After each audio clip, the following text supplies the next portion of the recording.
જે સમયની અંદર મંગલપ્રભુ સુરેશ્વરજી મહારાજાની ગેરહાજરી થાય, સકલ સમુદાય કે આપ પરમ પ્રભાવક છો અને હવે આપ ગચ્છાધિપતિ પદ પર આરૂઢ થાઓ, અને એ સમયની અંદર બધાની વિનંતી ઉપર એમ કે મારાથી વડીલ અરિહંત સિદ્ધશ્રી મહારાજ છે એ ગચ્છાધિપતિ બનશે, હું એમની આજ્ઞાની અંદર રહીશ. આ સમર્પણ ભાવ એટલે કે અહમ ઓગાળવો પડે, અને સહજતાના સ્વામી એટલે આચાર્ય પ્રભુ સુરેશ્વર.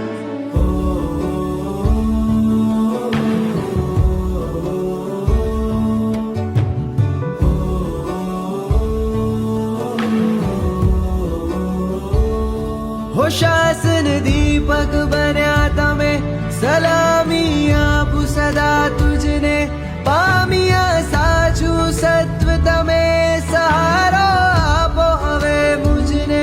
हो कोई પડખે हो ना भले, प्रभु आना कदी न बदले, કર્યું જીવન ફના